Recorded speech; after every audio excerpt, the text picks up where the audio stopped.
Hey everyone, welcome back to Escaping Rock Bottom, the podcast. I'm your host, Brandon Lee, staying down here in Laguna Niguel, Southern California, pretty close to actually where I grew up. I grew up about 15 minutes from here. For those of you watching, you can tell I got a special guest with me today. I'll introduce you to Jody coming up here in just a few moments. But for those who are listening, you're going to hear from her in just a moment. This is such an incredible story and such a treat for all of you because the story you're about to hear today is one of the more powerful stories that needs to be told, and it needs to be shared. And I'm really excited that Jody has decided to share this story so publicly with me. So let's just dive right in. Jody, thank you so much for sharing your story with me. Thank you for having me. First off, you ended up finding me. I think it was a friend of yours that saw my Facebook post or happened to watch my podcast, and they tagged you in it and said, "You've got to follow this guy or you've got to listen to this podcast." A couple of my friends on Facebook tagged me. And they were like, "Jody, you need to meet this guy. You've got to talk to him." And Jody reached out to me, and we spoke on Facebook. And the crazy part about this story is that there's so many like parallel connections to like where I grew up, where I went to high school, and your son. Tell me a little bit about your son and what happened and what's going on in your life. Well, my son Jared was smoking marijuana, and I thought that was my only issue with Jared was smoking pot. And it was really hard for me to stop him from doing it. His friends had their medical license, and, you know, he'd be at those clinics and said, "Mom, there's men in business suits, you know, they're successful. I can be too." And he was trying so hard for me to accept the fact that he loved smoking marijuana for his anxiety. It wasn't his, he wasn't getting high on it. He was smoking it for his anxiety, and it was his medicine is what he told me. But he was getting into some trouble senior year in high school, you know, that age. He was getting into some trouble with the police, and then he totaled his car, hit a tree, had a DUI, went to jail overnight when he just turned 18, and marijuana in his system. So it was very difficult. Little did I know, after he broke his collarbone when he was almost 17, the nurse gave him Vicodin, and he liked it, and he couldn't stop. And I had no idea. I didn't know the signs to look for. When he'd come home extra quiet or extra happy, you know, I'm thinking, oh boy, he was just smoking marijuana at a friend's house. Right. No clue that my son never stopped with the prescription pills, the opioids in particular. When that nurse called me from the hospital and said, "Your son broke his collarbone, and he was with another family, and he's in pain, and I'm going to give him Vicodin and ask for my permission." And I said, "Okay, he's in pain. Please, yeah, give him the Vicodin."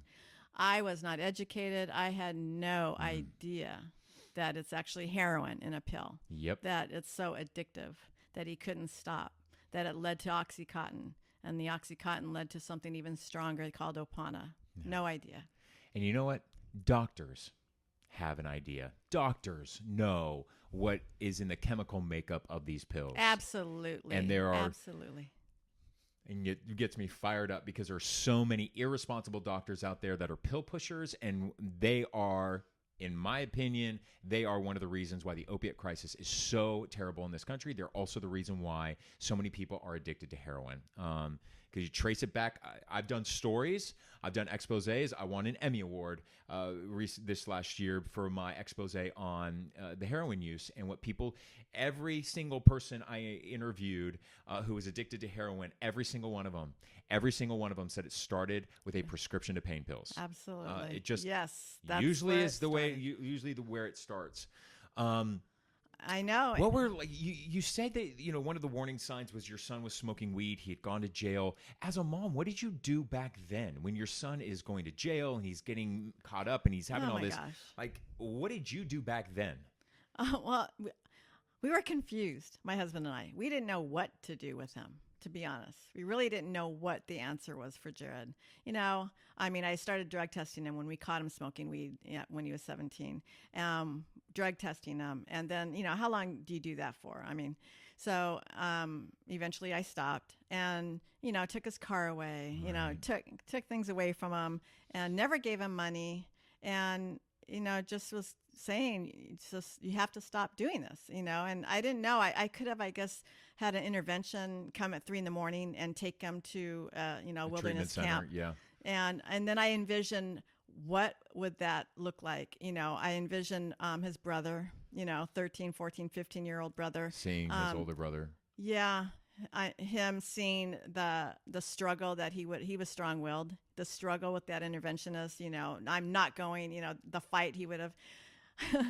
and I just thought, that it would stop, that he eventually, I just was hoping and praying that he would stop smoking marijuana.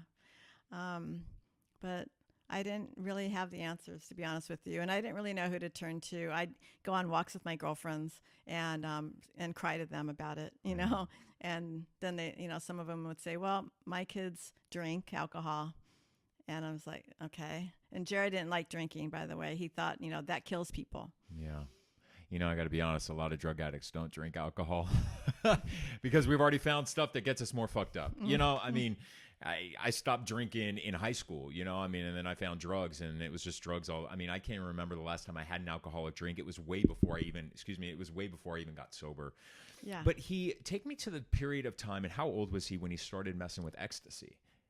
No ecstasy. No ecstasy. No. What eventually towards the very end, before he tragically passed away, how did he die? So what happened was, we found him nodding out in the backyard at 3 a.m. This was in October 2009. Okay. And this is when we knew he was on something much stronger than marijuana. And it took 2 hours to get him to bed. And, he was a mess. Next day, didn't know what to do. He did not want rehab. And so we talked to a psychologist. Mm-hmm. The psychologist referred us to, quote, best doctor in Orange County. So that doctor promised us at the first visit that Jared's cravings to oxymorphone and marijuana would go away. And here's what I'm going to prescribe. And he prescribed Prestige and Klonopin. Oh, my God. And I monitored, and I gave my son those pills. After about 3 weeks, it wasn't working, so he switched the Prestige to Cymbalta.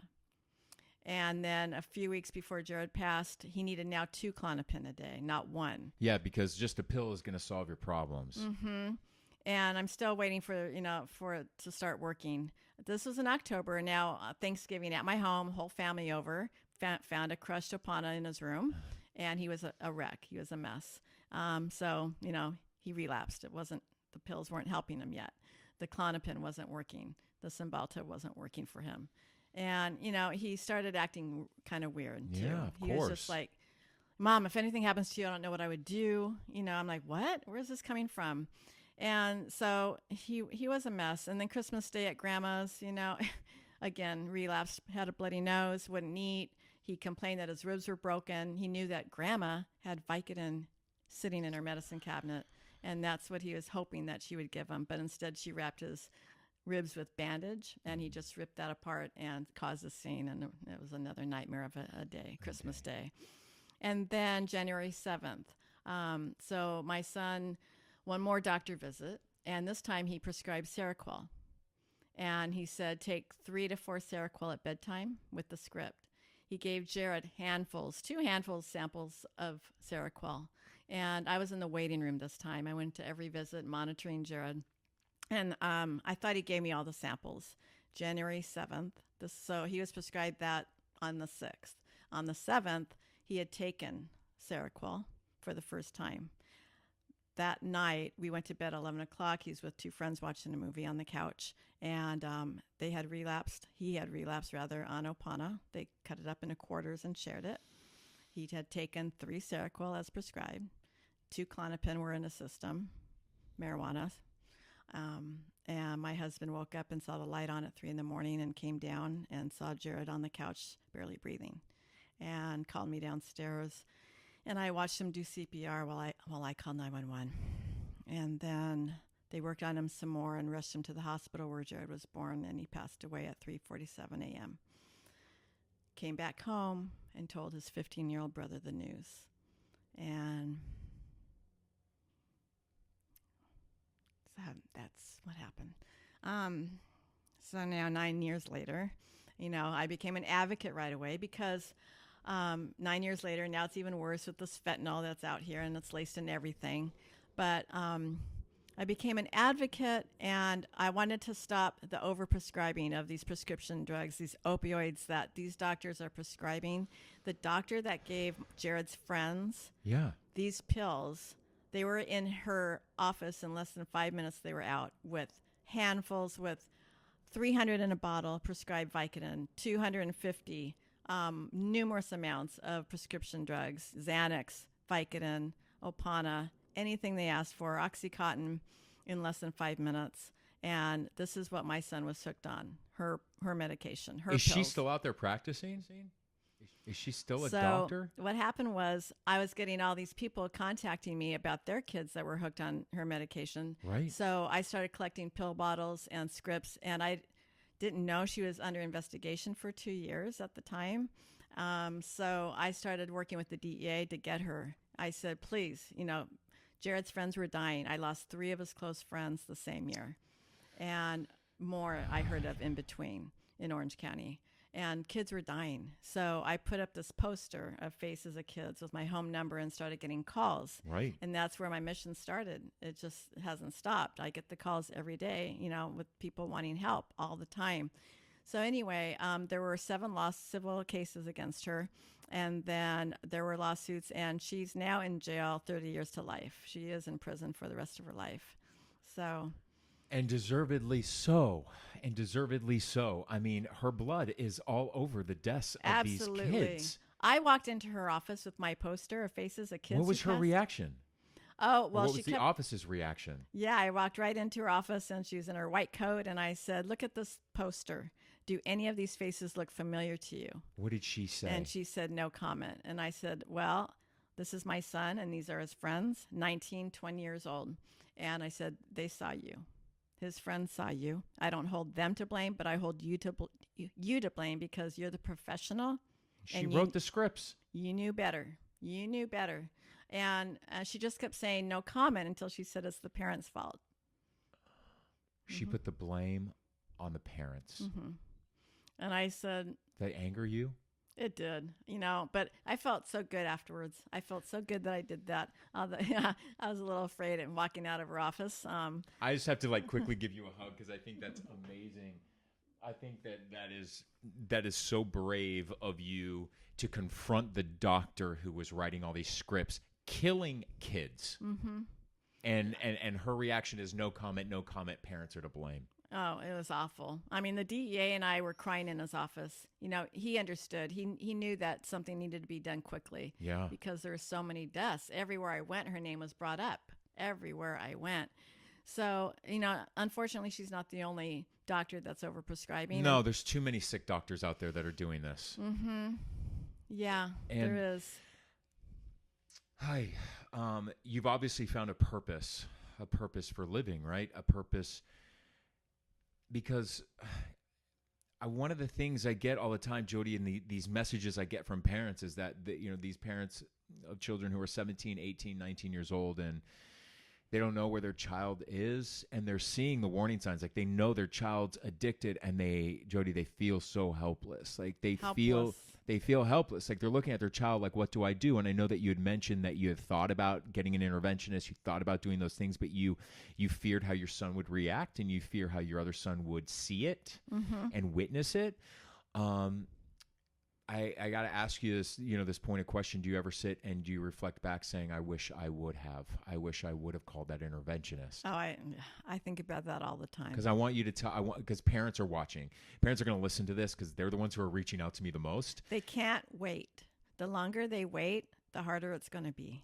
If they have any question in their mind, get help, and seek counseling for both of them and their kids. I mean, the parents need counseling. They need to know how to deal with this. Yeah. We didn't go to school for this. We don't know how to deal with our son and daughters on drugs. It's not easy. It's not easy. No, and parents, listen, parents aren't given a manuscript and directions on how to raise a child, first off, and life happens, and things in life happen. And there's, instead of pointing the finger of blame at a situation, The one thing that is so hard, and I would love for you to elaborate on this, and from my experience, right, just talking to so many parents in recovery, is there is a bond between a parent and a child that is different than my bond with my sister, or even my bond with my parents. Is that the bond between a parent and a child is that a parent, no matter what,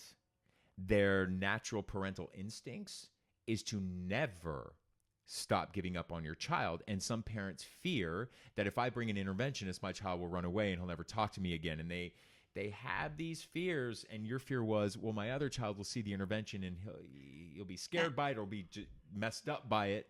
Yeah, I mean, Jared was so strong-willed, and he got into fights with his dad, Right. over because of the drugs that he was on. But what I he tell wasn't the parents same is person. like, don't be a friend to your child, and don't worry about how that your child is going to react. Just be the parent. Yes. And be the parent and go, you want to fight me back on this?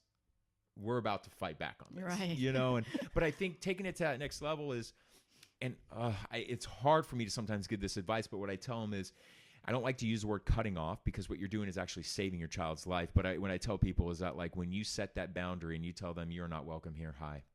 You're not welcome here, hi, and I'm not giving you another $1. You need to figure it out on your own.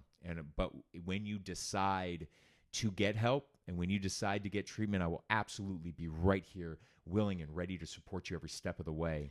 That you're actually saving your child's life, because you're going to make them hit rock bottom faster. Because they don't have a place to sleep, and they don't, I've been dealing with the same young adults. Now they're 30, 29, 28. Yeah. Since I started, Okay. For 9 years. Yeah. They've been homeless for, over 10 years. Wow. And I've helped them get scholarships into treatment, but sadly they relapse. Yeah. And now they're, back on the streets. So they call me for help because they're ashamed to call their parents back again. Yeah. They're scared to call their parents back again, or their parents have given up, given up. or they just, not so much given up. They just want them tired. to figure it out. Yeah, and they're broken. I mean, the parents, they get run down. Yeah. I mean, it is. They get run down. exhausting. It's so hard. So they call me. Yeah, of course. and I talk to them every day. And I try to help them. But here's the issue. They don't have insurance. I know. Maybe some have Medi-Cal, which nobody takes out here. It is so difficult to get them help. And afford And that it. is my message here. And I hope, the governor's listening. We need funding. We need help to get these people into treatment, because when they ask for it, you can never, ever give up on them. And when they do ask for it, and it's a disease, it's a brain disease, and if they asked for help, if they had cancer, they would get it. But for addiction, there's nothing. And it's just devastating. So while they're waiting for a county bed, they're dying on the streets. Yeah. And, and their brains are getting even worse off because of the meth and the heroin that they're on. And I tell people too, people who put the blames on, put the blame on the parents, they just have no idea. And what I really want them to understand is no, this is a societal problem. And when I say it's a societal problem, it goes back to, no, doctors are prescribing these pills that they know are highly addictive. Mm-hmm. This is a society problem. Mm-hmm. And that the fact that we as a society, in my opinion, absolutely, we need to target, let's focus on targeting the youth. Mm-hmm. And try and get them the help that they need early, so that they don't become this drug addict and a detriment to society, because they become liars and cheaters and thieves. Oh, yeah. And like, you should care before you get robbed by a heroin addict who needs a fix, and they're going to rob you, not because they want to hurt you. Right. They're robbing you because they need money to go get their next fix. Right. But if we invest in our youth and our teens at a young age, we might be able to prevent that from happening. With that said, thank you very much. A mom and I, her name's Christine, and I produced a documentary for that reason. It's called Overtaken. Okay. And we produced it in 2012. It came out. It's in schools across the nation. It has a lesson plan that is with it, part of the health curriculum. It's used in rehabs, DUI classes, courtrooms, and it's on YouTube. Overtaken, and it's young adults sharing their stories of addiction. I wanted to end the stigma that surrounds addiction. These are cheerleaders and football players and straight A students and in college. And so Education is key, and we do need to have Overtaken shown in middle school before they start, so they can see what will happen if they start. And then I wanted to spread the message of hope. Hope is so important. So I have Overtaken 2 on YouTube, The Message of Hope. They're all clean and sober from the first one, and they share their stories. That's amazing. What their lives are like today. And I love that. And where can people find Overtaken? They can just search Overtaken in YouTube. It's right on YouTube. It's on YouTube. So just type in the Google search Overtaken and definitely watch it. And I love that. I love seeing people who have experienced such dark trauma. The worst trauma that anybody can ever go with is the loss of a child. And the fact that you have now channeled all of that to create this and to bring this movie and this documentary into schools. Thank you. That you're saving lives, people's lives that you don't even know. Like somebody is some kid is watching this, and your documentary is watching it in some classroom that you don't even know what school it's playing in today. And that message is being spread. And it's a really beautiful thing. Thank you so much. How has it, as being a mom who has lost their child to a drug overdose, how have you been able to find purpose and peace in your life? Because I'm sure that you still think about your son every single day. I do. But, my mission that I'm on, that helps me a great deal. And being there for these young adults, and a lot of them were Jared's friends. And what high school did Jared go to? What high school did Jared go to? He went to Elisa Nagel High School. Okay. And they've lost several from that school, of course, from all the schools in Orange County. It's just so tragic. It's such Which, a nightmare. by the way, and this is another thing I tell people about, is that addiction knows no socioeconomic ground. It does not discriminate. All right. Make sure you understand that addiction does not discriminate. Nope. We're in beautiful Orange County, California. It's so beautiful. They call it the Orange Curtain, and we used to call it the OC bubble, right? The Orange County bubble, in that this is one of the most affluent counties in the entire country, right? There is more wealth in Orange County and more success in Orange County than almost any other county in America. Right. And the fact is that there is a huge drug epidemic that is happening right here. Yes. And until we just acknowledge it, and I don't care if you live in a mansion, which a lot of kids from my high school did. I don't care. Parents are buying their kids BMWs and Mercedes at age 16. It does not matter where you grew up. And I'm so sick and tired of people thinking that drugs only happen in the ghettos and bad neighborhoods. No. It's so true. I know several moms from a wealthy area in Orange County, and their boys all overdosed, but they all say it was a hard issue. And that is not going to save lives. The that denial. is not going to save lives. But did you ever feel shame or guilt? Did you ever, as a parent, look back and go, what did I do wrong? Yes, but I didn't feel shame, but I felt guilt. Okay. Because I'm a mom. Right. I'm Jared's mom. Right. This shouldn't have happened. All these things go through my head. The reason why I ask you that question is because I can tell, like, now that you're on the other end of it and you're using this to power such good, that there are a lot of parents who are struggling and they do feel that guilt. They feel shame. Yeah. They feel shame and guilt, but I'm here to say don't feel shameful, because kids make their own choices, and they don't always listen to their parents. They'd rather listen to their friends. I did. I made poor choices in high school. And I didn't listen to my mom. She was very strict, and I still didn't listen to her. But, it's just, you can't blame yourself. You really can't, especially, I blame the doctors who were overprescribing these opioids for no reason. No reason. No 20-year-old or 19-year-old, if they don't have cancer, they don't need OxyContin, and they don't need Opana, and they don't need Vicodin for a wisdom tooth pull. Yeah.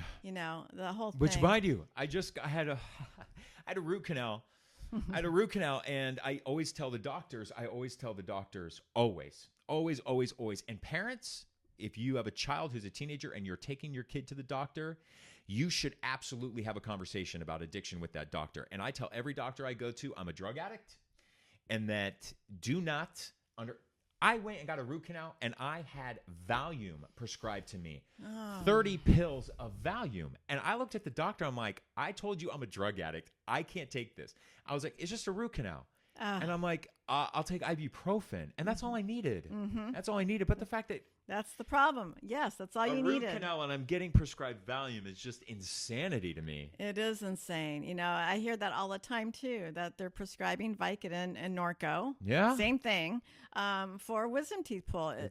They don't need it. Even for a broken shoulder and, collarbone. You don't have to have Vicodin for a broken collarbone. Listen, I'll admit it. I had a rhinoplasty like 3 or 4 years ago after getting my nose broken, and they gave me Valium to recover, and I had my sponsor stay with me for 4 days, and my sponsor had to give me and make sure she held the pill bottle and stuff because it was extremely painful in the recovery process. But let me tell you this. Did you know on day 2, she had given me a pill? Apparently 1 hour later, I said, I need another one. And she looked at me, my sponsor, she goes, Brandon, I gave you one an hour ago. And I'm like, I don't feel it. She goes, so you're already addicted. It's already in your system and you're already fiending for more. And that was on day 2 after my surgery. And you know what she did? She took that pill bottle, went into the bathroom and flushed the rest of the Valiums down the toilet. I had 1 day's worth of Valium and the rest I did ibuprofen. And that scared the living shit out of me when she told me, she's like, you just took one an hour ago and I didn't feel it. Yeah. And that's how quick your body can become addicted to this stuff. And that's why every home should have naloxone. Narcan. Yep. I mean, it does save lives. It's a miracle. And anybody that's on opioids, that's taking, Vicodin, Norco, Oxycontin, should have naloxone in their home. Narcan in your home. Purse, and I tell people too, everybody, and it should be sold at every CVS and every pharmacy in the world because you can't, first off, you cannot get high off Narcan. And I want to make sure that people at home know. As a matter of fact, heroin users will say they absolutely hate it because it makes them feel like it makes them feel like crap, but it saves their lives. It saved their life. It saves their lives, and you cannot get high off of it. And then after it does save their life, I would love for an intervention right away. They need an intervention. They need to go right into treatment if they can. And then after treatment, they need to go on they need a program. Vivitrol, the MAT program. I mean, it saves lives. But I tell people all the time too, this whole 30 and 60 days of treatment is something that was created by insurance companies. This was not ever created by mental health professionals. So whenever your insurance is like, well, we'll cover 30 days. Oh, I only need 30 days of treatment. That is totally just asinine. And the only people who created that were insurance companies because they didn't want to pay for more treatment services. So if you do go to a 30-day treatment, please know that the most critical stage is after that, and it's extended program. Whether it's outpatient, whether it's something, you have to look at programs that go beyond that. I'm seeing these and I'm seeing young adults that are in rehab for 30 days. And when they come out, unfortunately, they're back into it. Yeah, of course. But I really, really, I see some of these young adults that are on Vivitrol.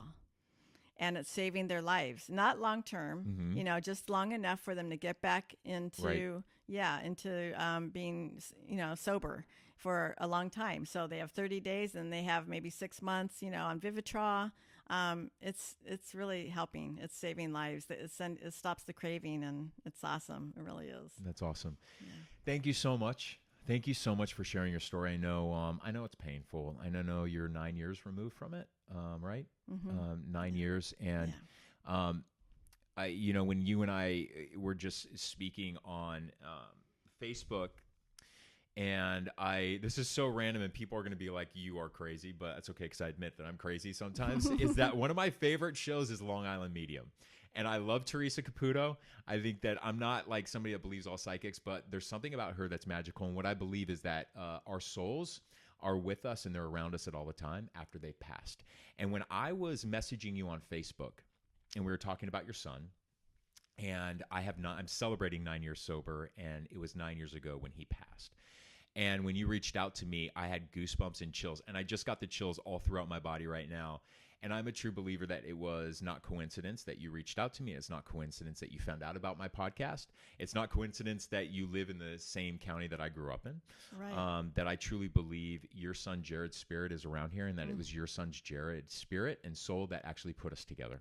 And I believe because your son knew that you needed to get this message out, but this is a message that can save other people's lives.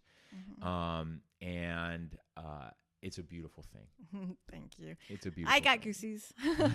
And he is with us. He is with us. And I've gotten signs since the day it happened. And just don't ever kill a bee, because bees are our sign. Bees are the sign. Bees are the sign, and you know what bees are? They're crucial to the ecosystem.